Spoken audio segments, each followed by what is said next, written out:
Haunting Adeline season 2 part 8 chapter 8 the diamond. তোমার চুলগুলো খুব সুন্দর। পেছন থেকে নরম খেয়ালি এক কণ্ঠ ভেসে আসে। হঠাৎ নিঃশ্বাস আটকে আসে, চমকে পেছনে ঘুরে দাঁড়ায়। ওই মেয়েটি, যে মেয়েটিকে জ্যারি প্রথম দিন কাঁধে করে নিয়ে আসছিল, যার চোখে আগুন আর বরফ একসাথে, আর এখনও ঠোঁটে সেই ভৌতিক হাসি। লম্বা সোনালি চুল কোমর পর্যন্ত নেমে এসেছে, আর গাঢ় বাদামি চোখ দরজার ফ্রেম থেকে তাকিয়ে আছে। ও সামান্য ঝুঁকে আছে, ভীষণ রকম রুগ্ন। আমি ফুল লেন্থ আয়নার সামনে দাঁড়িয়ে চুল ফ্রেঞ্চ বেনি করার চেষ্টা করছি। আজ সকালে রিও হঠাৎ দরজা খুলে ঢুকে আমাকে ঘুম থেকে টেনে তুলেছিল। নরম ট্রাউজার আর টি শার্ট ছুঁড়ে দিয়ে বলেছিল, তাড়াতাড়ি তৈরি হয়ে নাও। তারপর দরজা বন্ধ করে বেরিয়ে গিয়েছিল। কেন তৈরি হতে হবে তা জিজ্ঞেস করার সাহস করিনি। আমার 7 দিনের নরক শেষ হয়েছে, আর জেগে থাকার কথা ভাবলেই গা গুলিয়ে ওঠে। পরবর্তী নির্দেশনার জন্য বসে বসে চুল ঠিক করছিলাম, যাতে কিছু করার থাকে। আচ্ছা, হাই বললাম, নিজেকে সামলানোর চেষ্টা করলাম। তার তীক্ষ্ণ দৃষ্টির নিচে সাথে সাথে শরীর শক্ত হয়ে গেল। ওর উপস্থিতিতে অদ্ভুত এক অস্বস্তি আছে। সে সোজা হয়ে দাঁড়ালো, ঘরের ভেতরে এগিয়ে এলো, আমার থেকে কয়েক ইঞ্চি লম্বা হয়ে। সাহায্য লাগবে? প্রথমে মনে হলো না বলি, ওকে তাড়িয়ে দেই যাতে নিঃশ্বাস নিতে পারি। কিন্তু এখানে শত্রু না বানিয়ে বন্ধুত্ব রাখা বুদ্ধিমানের কাজ। তাই মাথা নাড়লাম, ওর দিকে দৃষ্টি সরিয়ে নিলাম না। ও একটি প্রায় স্বচ্ছ সাদা গাউন পরে আছে, শরীরের রেখা আর গাঢ় স্তনবৃত্ত স্পষ্ট। আমি চোখ ফিরিয়ে নিলাম, ওকে কিছু সম্মান দিতে চাই, যা ও এই বাড়িতে পাই না। দ্বিধা নিয়ে পিঠ ওর দিকে ঘুরিয়ে আয়নার মধ্যে ওকে লক্ষ্য করলাম। ওর হাসি আরও বড় হলো, বাঁকা দাঁত দেখা গেল। যখন ও আমার চুলের দিকে হাত বাড়ালো, হঠাৎ ওর বুক আমার পিঠে ঠেকে গেল। স্তনবৃত্তের স্পর্শ পেতেই গা ঘিন ঘিন করে উঠল। ভুরু কুঁচকে দূরে সরে এলাম, ভীষণ অস্বস্তি লাগলো। সে খিকখিক করে হেসে উঠল, কিন্তু আর এগোলো না। চুল ধরার বদলে ও হাত বুলিয়ে যেতে লাগলো। দারুচিনি রঙের চুলে আঙুল চালিয়ে যেন সেই অনুভূতিতে আনন্দ নিচ্ছে। অস্বস্তি আরও বেড়ে গেল, যদিও শেষমেশ সে চুল গুছিয়ে নিল। খুব মমতার সাথে চুল বাঁধছিল, চোখও সরাচ্ছিল না। তোমার নাম কি? ও জিজ্ঞাসা করলো, চুলের জট ছাড়াতে ছাড়াতে। অ্যাডি, আমি বললাম। তোমার? উত্তরের বদলে সে বলল, তোমার চুল এত নরম কিভাবে হলো? আমি চোখ সরু করলাম। ওর এড়িয়ে যাওয়া পছন্দ হলো না। কিছুই কি করি না, গরম কিছু ব্যবহার করি না, রং করি না। সে হুম করে উঠল। আমি ভুরু তুললাম। তোমার নাম বলো, জোর দিয়ে বললাম। সে থামলো, হাত বাড়িয়ে দিল। বুঝতে সময় লাগলো ও হেয়ার টাই চাইছে। নাক দিয়ে বাতাস ছেড়ে ব্যান্ড খুলে ওর হাতে দিলাম। আরও কয়েক মুহূর্ত নীরবতা। আমি দৃষ্টি সরালাম না। অবশেষে সে বলল, সিডনি। কণ্ঠ নরম, চুল বোনা শুরু করলো। মনে হলো ইচ্ছে করে অপেক্ষা করিয়েছিল। এক ধরনের ক্ষমতা দেখানোর মতো। বাহ্যিকভাবেও হিংস্র নয়, বরং মমতার সাথে চুল বুনছে, তবু গায়ে কাটা দিয়ে উঠছিল। যেমন কেউ তোমার কিছু শুনে হেসে ফেলে, আর তুমি বুঝতে পারো তারা তোমার সাথে নয়, তোমার উপর হাসছে। ফ্রান্সেসকা আমাদের প্রিটি রুমে যেতে বলেছে। প্রিটি রুম কি? আমি জানি না। তাই সিডনিকে চুল বেঁধে শেষ করে ইশারা দিতেই ওর পেছন পেছন হাঁটতে লাগলাম। ও আমাকে করিডোর দিয়ে নিয়ে যেতে লাগলো। অন্য মেয়েরা উল্টো দিকে হেঁটে যাচ্ছে, কয়েক দরজা দূরের একটি রুমের দিকে। আমরা ঢুকে গেলাম একটি রুমে, যা দেখতে একটি বিউটি রুমের মতো। সিডনি যেভাবে বলেছিল, এখন বুঝলাম ও রুমটিকে সুন্দর বলছে না, বরং এখানে আমাদের সুন্দর করে তোলা হয়। এক পাশে রঙিন অন্তর্বাসের শাড়ি ঝুলছে, অন্য পাশে মেকআপ আর ব্রাশে ভর্তি 3টি ভ্যানিটি। একটি দেওয়ালে ফুল লেন্থ আয়না, আর জুতোর তাকগুলো হিলে ভর্তি। গলা শুকিয়ে এলো, মেয়েদের মতো লাইনে দাঁড়িয়ে রইলাম। ভাবলাম ফ্রান্সেসকা আসবে কি। আমি কিছু বলতে গেলাম, "শশ!" পাশে এক মেয়ে কঠিনভাবে থামিয়ে দিল। সিডনি ফিসফিস করে হেসে উঠল। আমি মুখ বন্ধ করে চুপ করে গেলাম। তার লম্বা বাদামি চুল পাছা পর্যন্ত নেমে এসেছে, হ্যাজেল চোখ, মুখ পাথরের মতো সোজা তাকিয়ে আছে। সে খুব টান টান, সেটা বোঝা গেল। ফ্রান্সিসকে এলে কী হবে সেটা ভেবে, নাকি অন্য কারণে জানি না। হয়তো কারণ আমরা সবাই অপহৃত হয়ে মানব পাচারে বিক্রি হয়েছি। আর যাই হোক, সবই ভয়ঙ্কর। মুহূর্ত পরে কাঠের মেঝেতে হিলের ঠক ঠক শব্দ বাজতে লাগলো। ফ্রান্সিসকা সিঁড়ি দিয়ে উঠে করিডোর ধরে এগিয়ে আসছে। এ বাড়ির একমাত্র সান্ত্বনা, তাকে তুমি সবসময় শুনতে পাবে, জানবে সে আসছে। ক্যাসপার দানবের মতো নয়, ওর হিলের শব্দে লুকোনো সম্ভব নয়। কত ফোসকা ফুটেছিল পায়ে, যতক্ষণ না পা পাথরের মতো হয়ে গিয়েছিল, যাতেও এই জুতো সারাদিন পরতে পারে। 20, 30 নাকি বিরক্তিকর কোনো সংখ্যা? 42। ফ্রান্সিসকা ঢুকতেই তার চোখ সোজা আমার চোখে পড়ল। আমি তাড়াতাড়ি দৃষ্টি সরিয়ে নিলাম। সে পাশ দিয়ে হেঁটে গেল। ফল সুগন্ধি পারফিউম বাতাসে ছড়িয়ে পড়ল। তোমরা সবাই বেহাল অবস্থায় আছো, সে কটাক্ষ করে বলল। আর ওর দৃষ্টি আমার মাথার পাশ ঘিরে শুলের মতো বিঁধল। হ্যাঁ, যেন আমার দোষ যে আমাকে রাস্তা থেকে ধাক্কা মেরে গাড়ি থেকে টেনে বের করে এনেছিস, বিচ। সে আগুন রঙের চুলওয়ালি এক মেয়ের সামনে থামল। কমলা চুলের ফাটল ধরে ঘৃণা ভরে দেখল। বলেছিলাম কাটতে, আবার বলাতে দিও না, না হলে জেরিকে আরেক রাতের জন্য পাবে। বলে চুল ছেড়ে দিয়ে চলে গেল। মেয়েটির চোখে ব্যথার ঝলক। ফ্রান্সিসকা পরের শিকার খুঁজতে চোখ ঘোরালো। ময়লা সোনালি চুল আর তিল ছড়ানো মুখের এক মেয়েকে দেখল ফ্রান্সিসকা। ভেতেরনি, এই নিয়ে আমরা কথা বলছি। তিল এক কথা, আঁচিল একদম নয়। আমার ভ্রু কুঁচকে গেল। ভাবলাম, এগুলো কি কারো নিয়ন্ত্রণে থাকে? প্রতিদিন এগুলোর চুল তুলে রাখার কথা বলেছিলাম। চুল কেন আছে? ব্রেতনি অস্থির হয়ে নড়ে উঠল। আমি দুঃখিত ফ্রান্সিসকা, যখন আমার ফ্লু হয়েছিল। একটি ঝটকা দিয়ে থাপ্পড় পড়ল, কানে বাজল। ব্রেতনি লাল গালে হাত দিয়ে মুখ হাঁ করে রইল। এখনো কি ফ্লু আছে? ফ্রান্সিসকা গর্জে উঠল।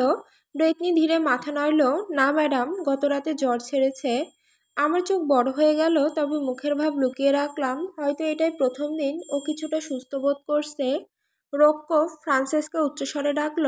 আমাদের 6 জন কেঁপে উঠলাম। সবাই একসাথে শিরদাঁড়া সোজা করে দাঁড়িয়ে গেল। রিওর কাছে ওর কথা শুনেছি, তবে দেখা হয়নি। ঘরে থাকা টান টান ভয় বলে দিচ্ছে ওকে ভয় পাওয়া উচিত। ওরা সবাই ভয়ঙ্কর, কিন্তু এবার প্রথমবারের মতো সেটা স্পষ্ট বুঝলাম। সিডনি ছাড়া ও হাত দিয়ে হাসি লুকিয়ে দরজার দিকে তাকিয়ে আছে। ভারী পায়ের শব্দে কাঠ কেঁপে উঠল। প্রতিটি ধাপ ভয়ের মাত্রা বাড়িয়ে তুলল। সে ঢুকতেই আমরা সবাই পাথরের মতো হয়ে গেলাম, আর সিডনি উচ্ছ্বাসে কাঁপতে লাগলো। তার উপস্থিতি শুদ্ধ দানবীয়। আমি জানি এই মানুষটা মরলে নরকে যাবে না, চতুর্থ মাত্রায় থেকে যাবে, জীবিতদের তাড়িয়ে বেড়াবে। রক্ষ, মোটা পেটওয়ালা, ঘামে ভেজা শরীর, চোখে তীক্ষ্ণ দৃষ্টি। ফ্রান্সিসকার মতোই বাঁকা নাক, তামাটে গায়ের রং, সোনালি বাদামি চোখ। ফ্রান্সিসকা যেমন সুন্দর, রক্ষ তেমন নয়। এই মানুষটার ছুঁয়ে দেখা সৌন্দর্য কেবল জোর করে ছিনিয়ে নেওয়া, যার মূল্য কেবল সেই নারী দিয়েছে। ফ্রান্সিসকা মাথা নাড়ল ব্রেতনির দিকে। ও মুখের দাগে যত্ন নেয়নি। রক্ষের চোখ কেঁপে ওঠা। ব্রেতনির দিকে গেল, আরও আমার দিকে না তাকালেও সেই দৃষ্টি গায়ে শীতল স্রোত বইয়ে দিল। ব্রেতনি মুখে ভাব লুকানোর চেষ্টা করল, কিন্তু পুরো শরীর এত কাঁপছিল যে হাড়ের শব্দ শোনা যাচ্ছিল। নীরবতা ছেড়ে গেল। তারপর রক্ষ ছুরি খোলা ট্রাক ধ্বনি বজ্রপাতের মতো শোনালো। ব্রেতনি লাফিয়ে উঠল, আর আমরা অস্থির হয়ে নড়ে গেলাম। প্লিজ রোক, চুপ! সে গর্জে উঠল। কণ্ঠে রুক্ষতা শরীর কাঁপিয়ে দিল। সে কি করবে জানি না, কিন্তু এক জিনিস জানি, এই কণ্ঠ সারা জীবন দুঃস্বপ্নে ফিরে আসবে। তুমি আমাদের কোনো কাজে আসবে না যদি কুৎসিত হও। সে গর্জে উঠল। ব্রেতনির মুখ মোটা হাতে চেপে ধরল। ও আর্তনাদ করে উঠল, মুখ শক্ত করে ধরে রাখা মাথা ঘুরিয়ে নিল আঁচিলগুলো দেখতে। ব্রেতনি চেষ্টা করছিল নিজের হাত না ছাড়ানোর, রাগী কুকুরের মতো কামড়ে না ধরার। রক্ষ ছুরির ডগা আঁচিলের কাছে ধরল, ধীরে ধীরে কাটতে শুরু করলো। আমি হাঁপিয়ে উঠি এবং এগিয়ে যেতে যাচ্ছিলাম, কিন্তু পাশে দাঁড়ানো বাদামি চুলওয়ালি মেয়েটির হাত আচমকা আমার হাত চেপে ধরল, এত শক্ত যে ব্যথা পেয়ে গেলাম। অন্য পাশে সিডনি ওহো করে উঠল, যেমন বড় বোন ছোট বোনকে শাস্তি খেতে দেখে মজা পায়। আমি রেগে পেছনে ঘুরে তাকালাম। শরীরের প্রতিটি রন্ধ্র থেকে ক্ষোভ ছুটে বেরোচ্ছে। তোর সমস্যা কি? ফিসফিসিয়ে বললাম, গলা নিচু রাখলাম। সিডনির গাঢ় চোখ দুটো আমার চোখের সাথে মিলল। তখনই বুঝলাম রক্ষর চোখের সাথে এদের খুব বেশি তফাৎ নেই, মৃত আর ঠান্ডা। অনেক কিছু, ও ঠান্ডা গলায় উত্তর দিল। ব্রেতনি চিৎকার করে উঠল যখন রক্ষর মুখে কেটে চলল, আর আমি নিজেকে আর আটকাতে পারলাম না। তুমি কি ওকে আরো কুৎসিত করছো না? আমি খেকিয়ে উঠলাম। ব্রেতনি মোটেও কুৎসিত নয়, কিন্তু এদের যুক্তি উল্টো। যদি কয়েকটা চুলওয়ালা তিল এত বড় সমস্যা হয়, তাহলে মুখ কেটে তার সমাধান হবে কিভাবে? ওরা ওর মুখে দাগ বসাচ্ছে। ধ্যাত! রক্ষ থেমে গেল, আর ফ্রান্সিসকা রেগে আমার দিকে ঘুরে তাকালো। তবে ওর মুখের অভিব্যক্তিতে এমন কিছু ছিল যা আমাকে সাথে সাথে অনুতপ্ত করলো। কারণ সে রেগে গেছে বলে নয়, কারণ সে আমাকে বাঁচাতে পারবে না। সিডনি পাশে দাঁড়িয়ে খিলখিল করে হেসে উঠল। হঠাৎ বড় একটা পা সরিয়ে দূরে সরে গেল। স্পষ্টতই আমার খারাপ আচরণের সাথে নিজেকে জড়াতে চায় না, যদিও ওর নিজস্ব ব্যবহারই বিকৃত। আমি ঠোঁট কামড়ালাম, চোখ নিচে নেমে গেল, সাথে সাথে হৃদয়ও। তীব্রভাবে ধড়ফড় করতে লাগলো। ভয়ের স্রোত রক্তে ভরে গেল। অ্যাড্রেনালিন শরীরে বয়ে যেতে লাগলো। গা গুলিয়ে উঠল। আমি চোখ বন্ধ করলাম। নিজের ওপর রেগে গেলাম। কেন নিজেকে থামাতে পারলাম না? এটা কোনো পাগল স্টকারকে মুখোমুখি হওয়ার মতো নয়। এখানে কোনো রহস্য নেই। এখানে ব্যথা আর আনন্দের মধ্যে কোনো সীমারেখা নেই। এখানে কোনো বিকৃত উত্তেজনা নেই। যখন একটা বিকৃত পুরুষ তোমার দিকে তাকায়, কিভাবে তোমাকে নষ্ট করবে বা মেরে ফেলবে তা কল্পনা করে। ও জেড নয়। রক্ষ বেতনিকে ছেড়ে দিল। ওর মুখ থেকে রক্ত ঝরছে। ওর আঙুল লেগে যাচ্ছে। বেতনি কাঁপছে, মুখ যন্ত্রণায় বেঁকে আছে, হাহাকার বেরিয়ে আসছে, মুখ কেটে ফেলার ধাক্কা সামলানোর চেষ্টা করছে। তুই কি বললি হিরে? রক্ষ গড়িয়ে গড়িয়ে বলল, গলায় বিষ মিশে আছে।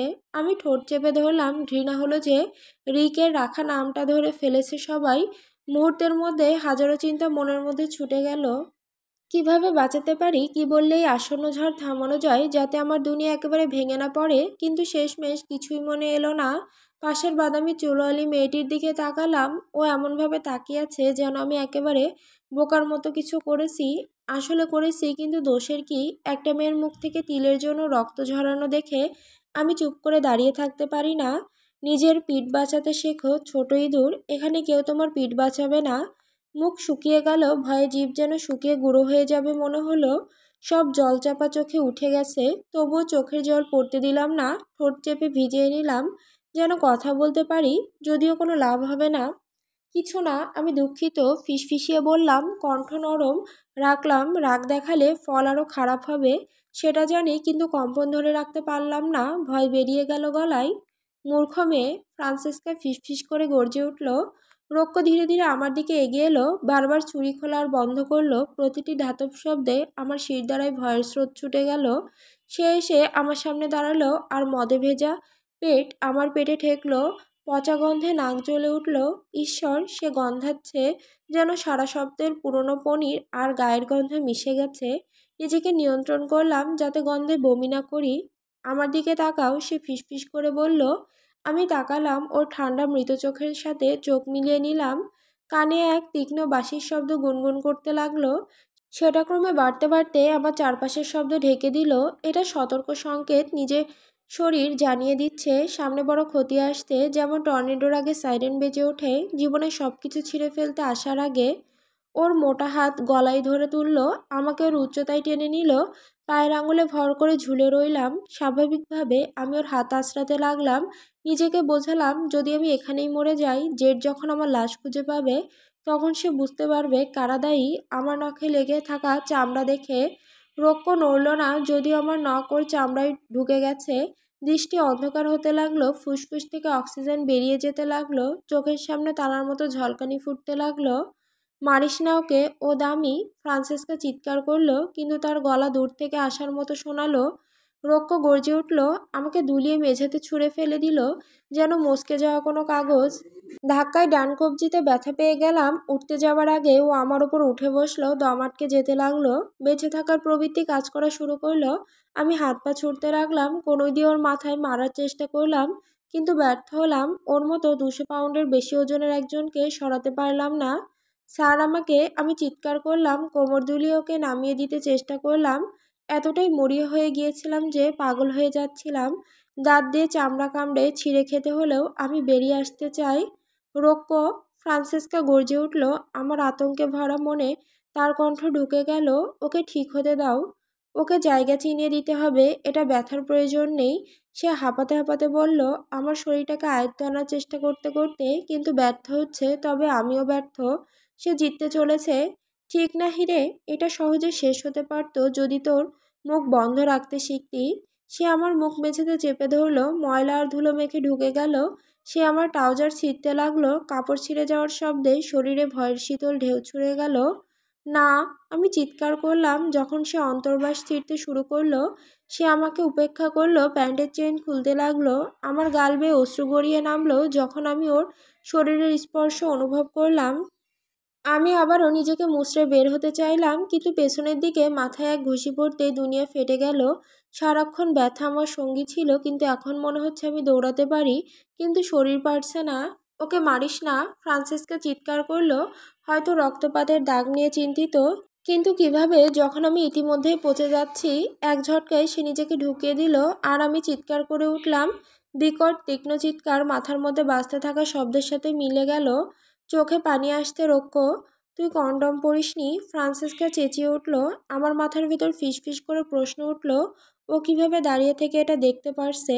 দাঁড়িয়ে থেকে রাগ করছে যে ও কন্ডম পরেনি যখন ও আমাকে ধর্ষণ করছে। রক্ষ হা হা করে হাসলো, বারবার ঢুকতে থাকলো। কি দারুণ লাগছে! আমি কিছু করতে পারছিলাম না, আর হেরে যাওয়ার গ্লানি শরীর গরম তেলের মতো পুড়িয়ে দিচ্ছিল। আমি বেরিয়ে আসার জন্য মেঝে আঁকড়ে ধরলাম, নখ কাঁধে গেটে টেনে বের হতে চাইলাম। নখ ভেঙে গিয়ে রক্তাক্ত হয়ে গেল। ও আমাকে টেনে নিয়ে এলো, মেঝেতে আঁচড়ের দাগ পড়ে গেল। দুইবার তিনবার ধাক্কা মেরে বেরিয়ে এসে আমার পিঠে সব ঢেলে দিল।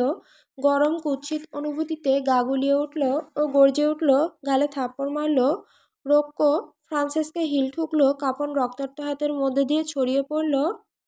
বাজে সে গজগজ করলো। আমি আবার গা গলিয়ে উঠলাম। ফ্রান্সিসকা দীর্ঘশ্বাস ফেলে দৌড়ে এলো, শক্ত করে আমার হাত ধরে টেনে তুলল।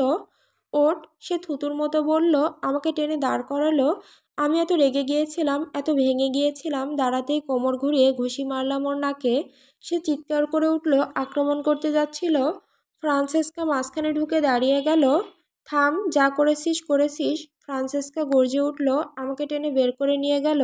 কোমরের নিচ থেকে আমি এখনো নগ্ন, উরুর মধ্যে রক্ত লেগে গেছে। ওর জোর করে ঢুকিয়ে দেওয়া আমার শরীর মেনে নিতে পারেনি, কাঁচা ব্যথা ছড়িয়ে পড়েছিল।